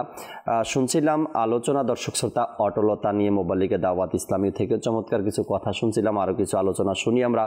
অটলতা আমি কিভাবে পেতে পারি, অটল আমি কিভাবে থাকতে পারি, আমি কিভাবে ইস্তেকামাত পেতে পারি এই কাজের মধ্যে, আর এর জন্য কি করণীয় দিকটাও ইনশাআল্লাহ তাআলা শেষে কিছু বলার, আরজ করার চেষ্টা করব। রফিক ভাই আরও যদি কিছু শোনাতেন অটলতা নিয়ে। যদি আমরা দেখি তো বিভিন্ন সাহাবায়ে কেরাম, জি, তাবিঈন, তাবিঈন, আইম্মায়ে মুজতাহিদিন, সালফে সালেহিন, গাউস কুতুব, আবদাল, বুজুর্গানে কামিলিন, তাদের জীবনী যদি আমরা অধ্যয়ন করি তাহলে দেখতে পাই যে আমিরুল মুমিনিন হযরত সৈয়দনা উসমান গনি রাদিয়াল্লাহু তাআলা আনহু, তিনি কোরআনুল করিম এত বেশি তেলাওয়াত করতেন এবং প্রতিদিন তেলাওয়াত করতেন যে প্রতি রাতে, এর মধ্যে এসেছে, বর্ণনায় এসেছে যে প্রতি রাতে তিনি এক কোরআন খতম করতেন, প্রতি রাতে। আচ্ছা, এভাবে হযরত সৈয়দনা ইমামে আজম রাহমাতুল্লাহি তাআলা আলাইহির ব্যাপারে জানা যায় যে তিনি কম কথার উপর তিনি অটলতা অর্জন করেছিলেন। কম কথা বলা, কুফলে মদিনা, মনের মুখের মধ্যে তালা লাগিয়ে রাখা, প্রয়োজন ছাড়া তিনি কখনো কোনো কথা তিনি মুখ থেকে বের করতেন না। এমনও দেখা যেত যে তিনি তার শত্রুদেরও বিরুদ্ধে কখনো গীবত করতেন না, পরনিন্দা করতেন না, আলোচনা করতেন না। তো এরকম কম কথার উপরে তার অটলতা অর্জন হয়েছে। আমাদের গৌসে পাক বড় পীর আব্দুল কাদের জিলানী রহমতুল্লাহি তাআলা আলাইহির জীবনী যদি আমরা দেখি, তো তিনি 40 বছর পর্যন্ত ঈশার নামাজের ওযু দিয়ে ফজরের নামাজ তিনি আদায় করেছেন। যখনই তার ওযু ভেঙে যেত তিনি ওযু করে পরিপূর্ণ ওযু সম্পূর্ণ করে তিনি 2 রাকাত নামাজ আদায় করতেন। তো এইভাবে হযরত আসওয়াদ বিন ইয়াজিদ রহমতুল্লাহি তাআলা আলাইহির ব্যাপার দেখা যায় যে প্রতিদিন তিনি 1000 নফল নামাজ আদায় করতেন। যখন দাঁড়িয়ে থাকতে থাকতে তিনি ক্লান্ত হয়ে যেতেন তখন কিছুটা বসে পড়তেন, কিছুক্ষণ বসে পড়তেন। এরপর আমরা দেখতে পাই যে হযরত কাহমাস বিন হাসান রহমতুল্লাহি তাআলা আলাইহি প্রতিদিন 1000 নফল নামাজ আদায় করতেন। অতঃপর যখন অপারগ হয়ে যেতেন তখন নিজের নফসকে উদ্দেশ্য করে বলতেন, হে মন্দের মূল, হে মন্দের মূল, ওঠো, জাগো। নফসকে উদ্দেশ্য করে বলতেন, নিজের কুপ্রবৃত্তিকে। যখন তিনি রহমতুল্লাহি তাআলা আলাইহি দুর্বল হয়ে যেতেন তখন 500 রাকাতের বেশি পড়তে পারতেন না, মানে দুর্বল অবস্থাতেও 500 রাকাত নামাজ আদায় করতেন। তখন কাঁদতে কাঁদতে বলতেন, আফসোস আমার আমল অর্ধেক হয়ে গেছে। আফসোস করতেন, অনুশোচনা করতেন। তো দেখুন বুজুর্গানে কেরামের মানে ইন্টেনশন কেমন ছিল, বুজুর্গানে কেরামের অ্যাটিটিউড কেমন ছিল, তাদের হ্যাবিচুয়াল অ্যাক্টিভিটিসের মধ্যে তাদের হ্যাবিচুয়াল যে অ্যাক্টিভিটিস ছিল সেগুলো কেমন ছিল, তাদের মেন্টালিটি কেমন ছিল, মাইন্ডসেট কেমন ছিল। তা আমরা তো তাদের মতো হতে পারবো না জাকির ভাই, এটা বাস্তব কথা। তাদের মতো হতে পারবো না, তবে তাদের পদাঙ্ক তো অনুসরণ করতে পারি। হ্যাঁ, পদাঙ্ক অনুসরণ করে কিতাবের মধ্যে এসেছে, আপনার কথিত আছে যে রহমতে হক বাহানা মি জুয়েদ, রহমতে হক বাহা না মি জুয়েদ। আল্লাহ তাআলার রহমত এটা দেখে না বান্দা কত আমল করেছে, বরং ক্ষুদ্রাতি ক্ষুদ্র আমল যা সে নিয়মিত করে, যতই ক্ষুদ্র হোক না কেন, তার মূল্য মানে সেটা বাহানা তালাশ করে আল্লাহ তাআলার রহমত, যে কোন এমন আমল বান্দা করছে নিয়মিত, সেই আমলের কারণে সেটা যতই ক্ষুদ্র হোক না কেন আল্লাহ তাআলা তার উসিলায় তাকে ক্ষমা করে। তো কাজেই আমাদের এটা দেখা উচিত নয় যে আমরা কত বড় আমল করছি, বরং এটা দেখা উচিত যে সেটা রেগুলার বেসিসে আমরা করতে পারছি কিনা। তো কাজেই অনেক সময় প্রশ্ন জাগে যে আমরা তো অটলতার কথা বলছি, ইস্তেকামতের কথা বলছি, স্থিরতার কথা বলছি, স্থায়িত্বের কথা বলছি, যেটা ফার্মনেস এবং স্টেডিনেস, এটা মানে কি করে, হাউ টু গেইন ফার্মনেস, কি করে অর্জন করবে। এর মধ্যে 4টা পদ্ধতি, 5টা পদ্ধতি আমি একটু সংক্ষিপ্ত উল্লেখ করছি। নাম্বার 1 হচ্ছে ট্রু ইন্টেনশন, সত্যিকারের নিয়ত, যে আমি এটা করব, I have to do it at any cost, by any means. আমি যে কোনোভাবে আমি এটা করবই করব। যেমন আমি রাতের তাহাজ্জুদের নামাজ পড়ব, আমি সত্যিকারের নিয়ত করলাম। দেখবেন যখন আপনি সত্যিকারের নিয়ত করবেন সেই সময়েই আপনার ঘুম ভেঙে যাবে, আল্লাহ তাআলার রহমত আপনার সাহায্য করবে আপনাকে। হ্যাঁ, তো এই যে নিয়ত, সত্যিকারের নিয়ত থাকতে হবে যে আমি প্রতিদিন অন্তত, যেমন আমির আলাইহিস সুন্নাত বলেন যে প্রতিদিন অন্তত 3টি আয়াত তেলাওয়াত করো তাফসীর এবং তরজমা সহকারে কানজুল ঈমান থেকে। তো এইভাবে আমরা প্রতিদিন যদি 3টি করে আয়াত পড়ি, আমাদের কোরআনুল কারীমের মধ্যে 6666টা আয়াত আছে, সেই আয়াতগুলো শেষ হতে কতদিন লাগবে তার একটা মানে ফরম্যাট আমরা করে ফেলি, ছক করে ফেলি, প্রতিদিন 3 আয়াত করে করতে থাকি। হ্যাঁ, আপনি 3 আয়াতই কেন, সকালে ফজরের নামাজের পর 3 আয়াত করেন, এশার নামাজের পর 3 আয়াত করেন।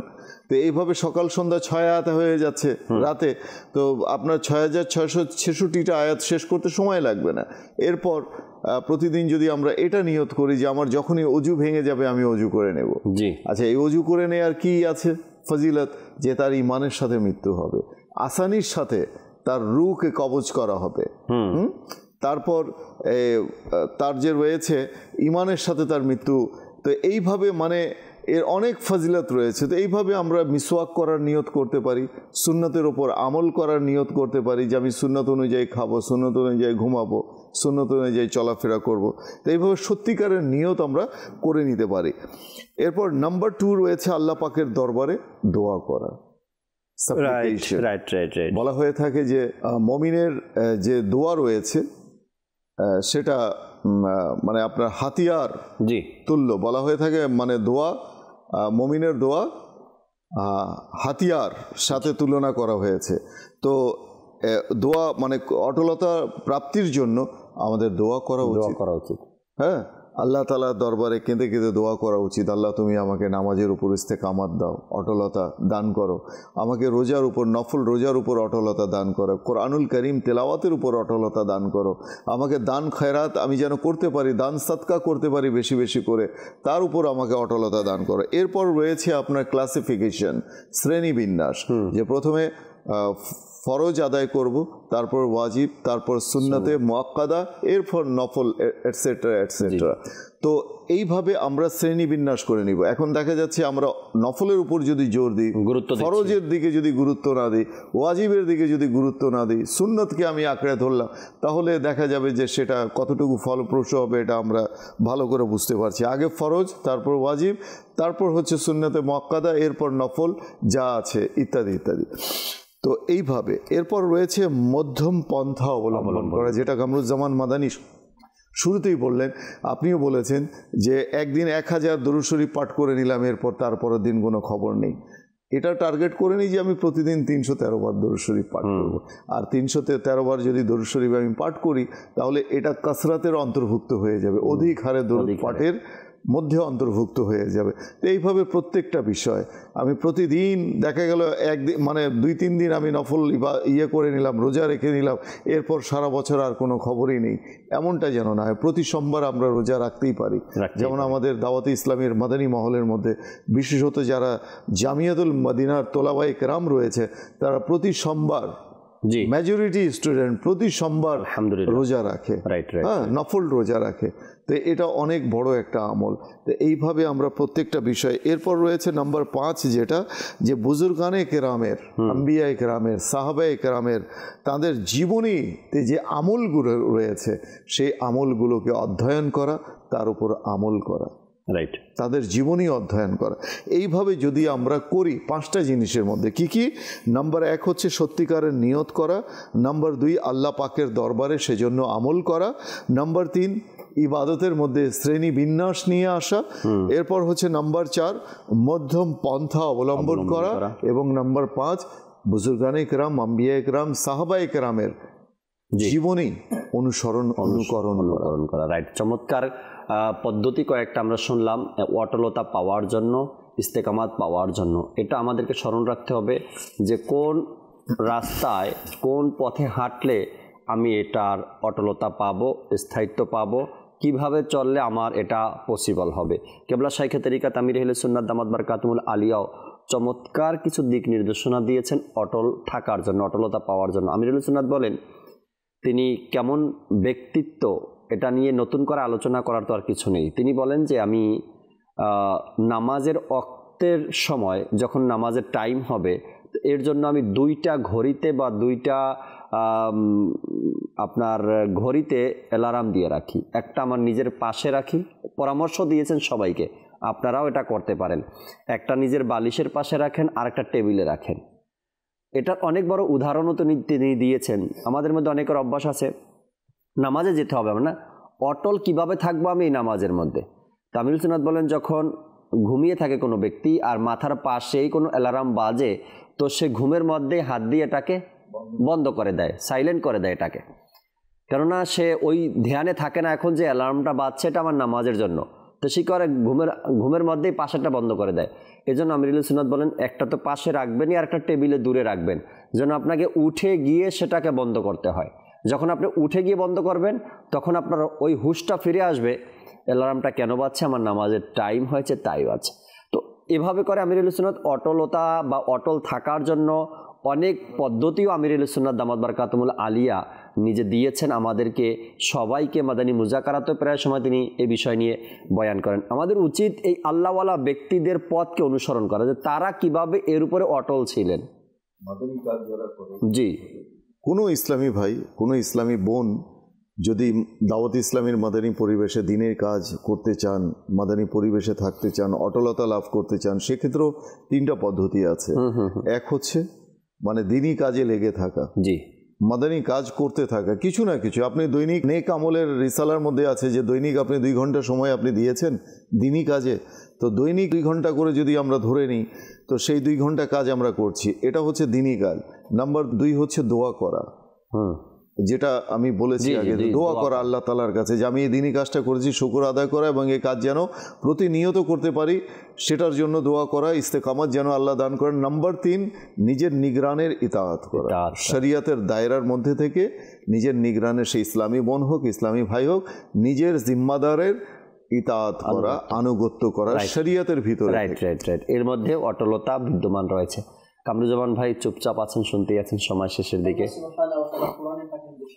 ইয়া আইয়ুহাল্লাযীনা আমানু উদখুলু ফিস-সিলমি কাফা ওয়ালা তাত্তাবিউ খুতুওয়াতিশ শাইতান ইন্নাহু লাকুম আদুউম মুবিন। মাশাআল্লাহ। যে আল্লাহ পাক ইরশাদ করেন যে তোমরা ইসলামের মধ্যে প্রবেশ করো, কিভাবে? ফিস-সিলমি কাফা, পরিপূর্ণভাবে প্রবেশ করো। সুবহানাল্লাহ। এখানে পরিপূর্ণ প্রবেশ করার মধ্যেও কয়েকটি শ্রেণীবিন্যাস হয়ে যাবে, কয়েকটি দিক হয়ে যাবে।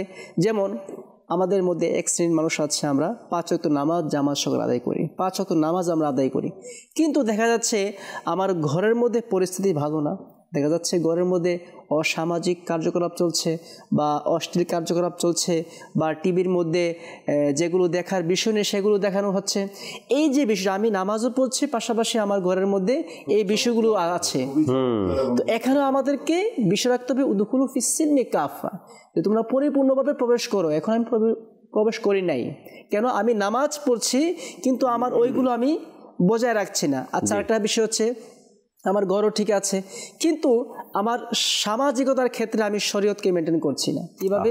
আমি এমন জায়গায় যাচ্ছি যেখানে শরীয়ত বিরোধী কাজ হয়, অথবা আমি আমার অনুষ্ঠানকে কেন্দ্র করে কিছু অসামাজিক কার্যকলাপ আমি নিয়ে আসছি যেগুলো ইসলাম সাপোর্ট করে না। এখানে কিন্তু ইসলামের বহির্ভূত কাজ হচ্ছে, আমি এখানেও ইসলামের মধ্যে পরিপূর্ণভাবে প্রবেশ করছি না। যদি আমি আমার বিবাহ শাদী বলেন, আমার পরিবার পরিচালনা বলেন, সকল কিছু ক্ষেত্রে ইসলামের আদর্শকে আমাকে বাস্তবায়ন করতে হবে। যেমনটি যদি আমি ওয়ারাসাতগুলো দেখি, সম্পত্তি ভাগ বন্টন দেখি, আমার মনে চাইলো এর ছেলেকে আমি দিয়ে দিলাম এতগুলো, এ ছেলেকে এতগুলো, এ মেয়েকে এতগুলো দিয়ে দিলাম, ইচ্ছা অনুযায়ী দিলাম, এটাও কিন্তু ইসলামের ভিতরে আসে না। আমার সম্পদ আমি যাকে ইচ্ছা যতটুকু দিই না, এখানে কিন্তু ইসলামের বিধিবিধান আছে। আল্লাহ পাক বলছেন উদখুলু ফিস-সিলমি কাফা। কাফা বলতে পরিপূর্ণভাবে, এক তো তোমার শরীয়ত মেনটেন করতে হবে, তোমার নিজ আমল মেনটেন করতে হবে, পরিবার মেনটেন করতে হবে, সমাজ মেনটেন করতে হবে, ইসলামিক আইন কানুনগুলো মেনটেন করতে হবে। এক কথায় সর্বক্ষেত্রে তোমাকে ইসলামের কার্যকলাপগুলো বজায় রাখতে হবে, ইসলামের পরিপন্থী কোনো কাজ করা যাবে না। তো যাই হোক, এখানে আল্লাহ পাক ইরশাদ করছেন উদখুলু ফিস-সিলমি কাফা, যে তোমরা ইসলামের মধ্যে পরিপূর্ণভাবে প্রবেশ করো, ওয়ালা তাত্তাবিউ খুতুওয়াতিশ শাইতান, এবং শয়তানের পদাঙ্ক অনুসরণ করো না, ইন্নাহু লাকুম আদুউম মুবিন, সে তোমাদের প্রকাশ্য শত্রু। এই অংশটুকু, সে প্রকাশ্যে কিভাবে শত্রু? আমরা তো শয়তানকে দেখি না, আমরা তো শয়তানকে দেখি না, সে কিভাবে প্রকাশ্যে শত্রু হয়ে যায়? উলামায়ে কেরাম এর অনেক ব্যাখ্যা করতে থাকেন যে এজন্য প্রকাশ্যে শত্রু যে আমরা কোনো কাজ করতে চাইলেও সে আমাদেরকে ভিতর থেকে বাধা প্রদান করে, বাহ্যিকভাবে এমন কোনো রূপরেখা দাঁড় করে দিই যার মাধ্যমে আমরা সে কাজ থেকে বিরত থাকতে বাধ্য হয়ে যাই। যেমনটি আপনি সমাজে একটু ভালো কাজ করবেন, সমাজে গান বাজনা হচ্ছে, আপনি সেটাকে বন্ধ করবেন।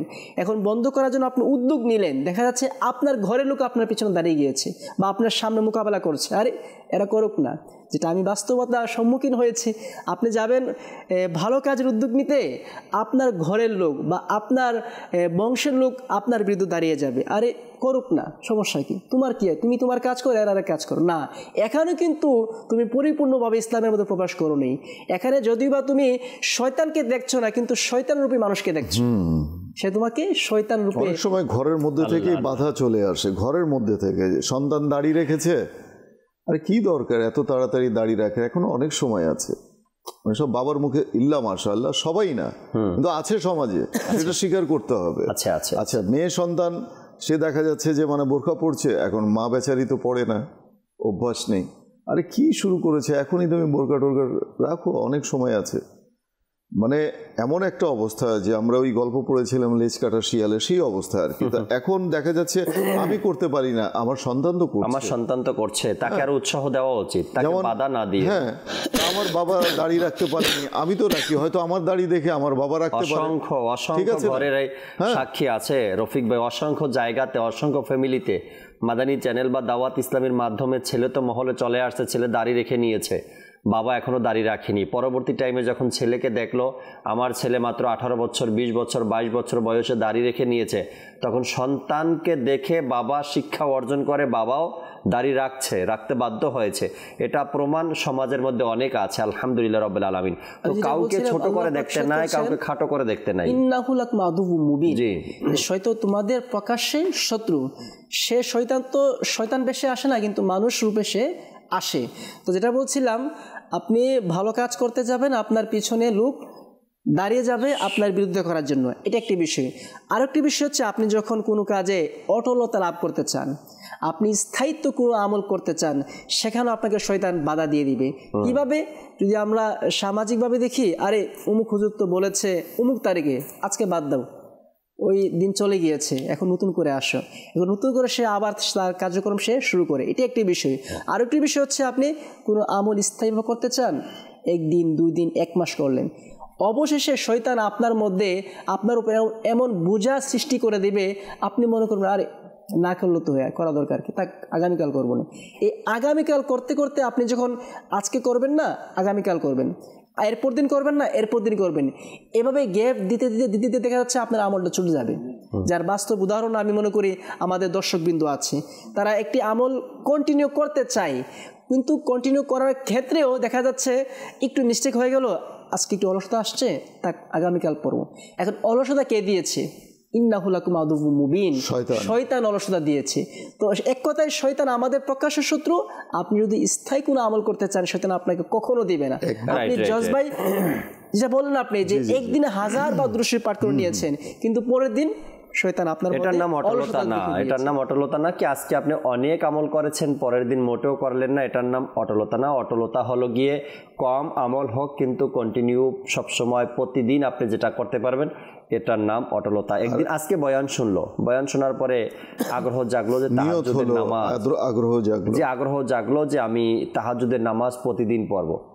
আগামীকাল রাত্রে খুব ভালো করে 2-3টা মোবাইলে ঘড়িতে অ্যালার্ম দিয়ে রাখলো, তাহাজ্জুদের নামাজও পড়লো, পরের দিন ফজরও ছুটে গেল। তো এটার নাম অটলতা না, এর নাম এমন কিছু নয়। আবার ছাত্রদের ব্যাপারেও দেখা যায়, একদিনে প্রায় অনেকগুলো কিতাব বই ক্লাসের পড়া পড়ে নেয়, পরের দিন আর পড়তেই বসলো না, এটার নাম অটলতা নয় ভাই।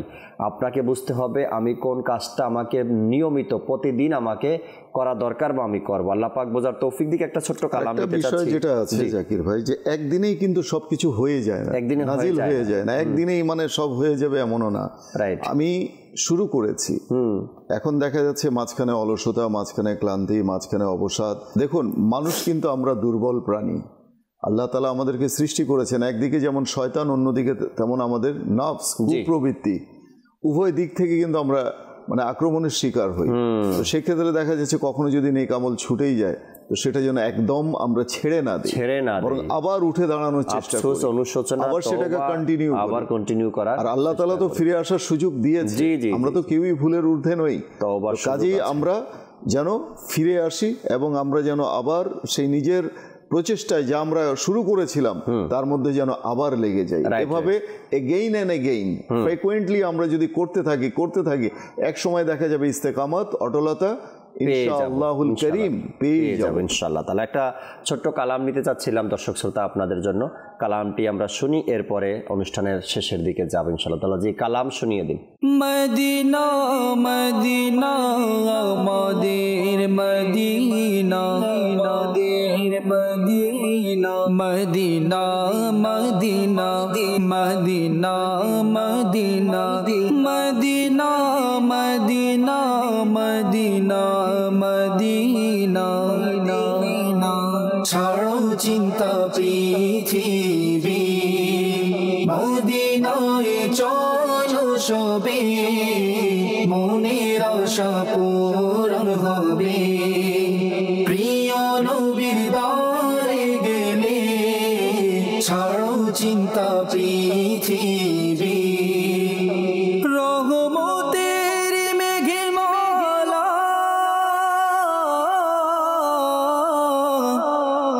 চিও ছায়া দিতে থাকে প্রিয় নবীর দিওয়ানা, প্রিয় নবীর দিওয়ানা। ঘর থেকে বের হলে ছাড়ো চিন্তা পৃথিবী মদিনায় চলো সবে মনের আশা পূরণ হবে। প্রিয় নবীর দ্বারে গেলে ছাড়ো চিন্তা পৃথিবী মামেনার দোলালে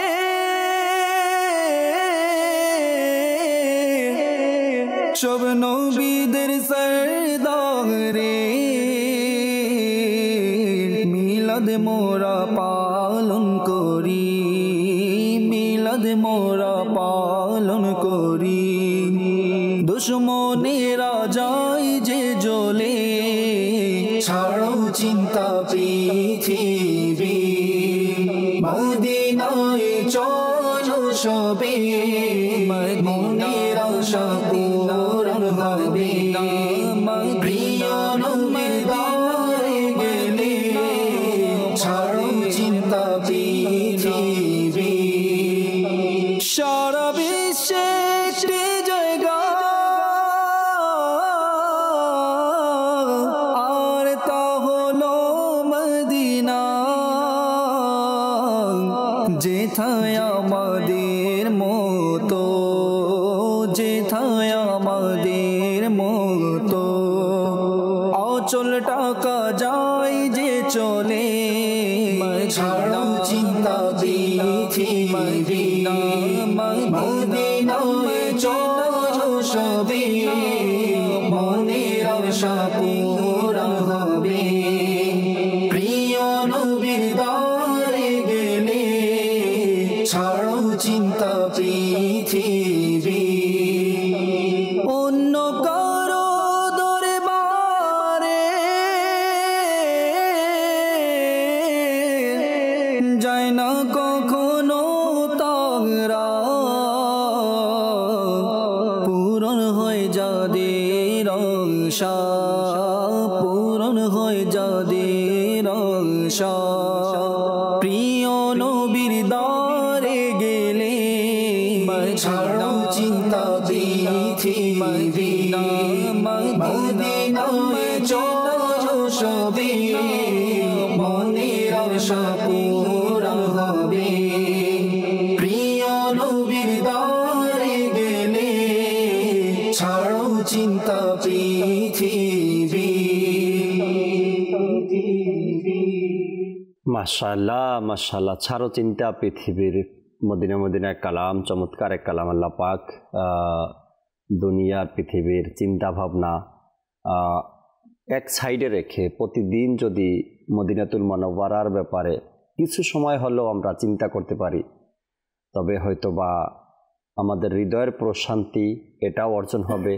কখনো না কখনো আল্লাহ নবী সাল্লাল্লাহু আলাইহি সাল্লামের দয়ায় মদিনাতুল মুনাওয়ারার হাজিরিও আমাদের নসিব হবে ইনশাআল্লাহ তাবারাক ওয়া তাআলা। আল্লাহ পাক বোঝার আমল করার তৌফিক দিক।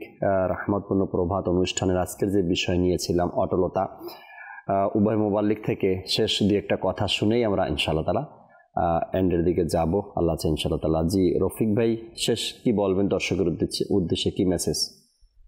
আল্লাহ তাআলা পরম করুণাময়, অশেষ দয়ালু। অবশ্যই আমরা যেন নিরাশ না হই, আর আল্লাহ তাআলা নিরাশ হতে নিষেধ করেছেন।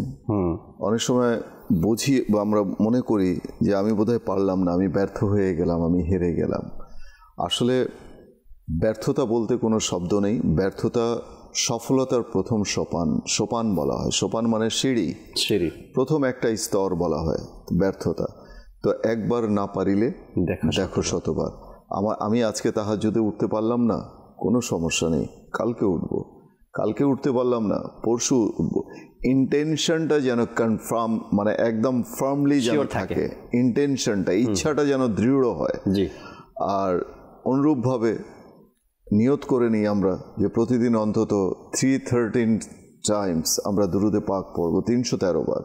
এতে করে আল্লাহ নবী সাল্লাল্লাহু আলাইহি ওয়াসাল্লামের নৈকট্য কিয়ামতের দিন লাভ হবে, সুবহানাল্লাহ, আরশের ছায়া নসিব হবে, সুবহানাল্লাহ, লিয়াউল হামদ আল্লাহ নবী সাল্লাল্লাহু আলাইহি ওয়াসাল্লামের বরকতময় হাতে থাকবে যে প্রশংসার পতাকা, সেই পতাকা তলে সেই পতাকার ছায়া নসিব হবে, আল্লাহ নবী সাল্লাল্লাহু আলাইহি ওয়াসাল্লামের শাফাআত নসিব হবে। তো দুরুদে পাকের ওপর আল্লাহ তাআলা আমাদেরকে অটলতা দিক, নামাজের মধ্যে অটলতা দিক, কোরআনুল করিমের মধ্যে আল্লাহ তাআলা ইস্তেকামত দান করুক, প্রতিটা নেক আমলের মধ্যে আল্লাহ তাআলা আমাদেরকে অবিচল রাখুক, আমিন। আমরা যেন বিচ্যুত না হই। বলা হয়ে থাকে যে সকালে যে পাখিটা পথ ভুলে যায় এবং সন্ধ্যার সময় তার নীড়ে ফিরে আসে, তাকে পথভোলা বলা যায় না।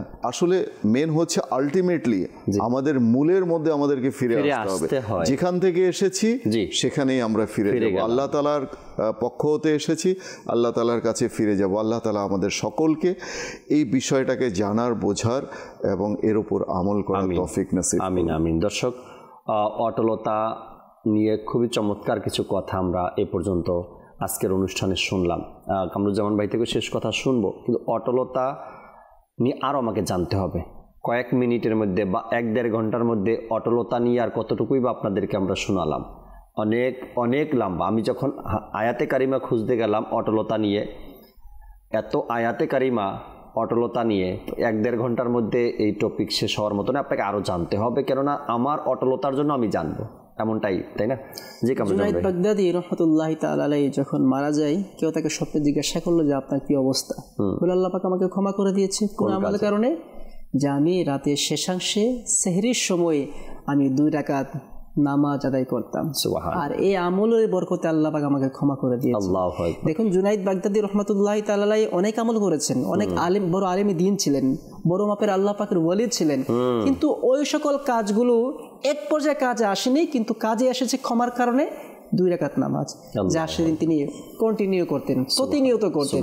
তো কাজে যে আমলগুলো কন্টিনিউ করা হয় এতে বরকত বেশি থাকে, কারণ মানুষ একদিনে সবকিছু অর্জন করতে পারে না। আমি বলবো মাশাআল্লাহ আপনি এখানে আছেন বা দর্শকরা যারা যেখানে আছে তারা কিন্তু একদিনে সাকসেস হতে পারেনি। আপনি ব্যবসায়িক বলুন, ব্যবসায়িক ক্ষেত্র তার কয়েক বছর লেগে যায় সেই ব্যবসার বাও বুঝতে, ব্যবসার ধরন বুঝতে কয়েক বছর লেগে যায়।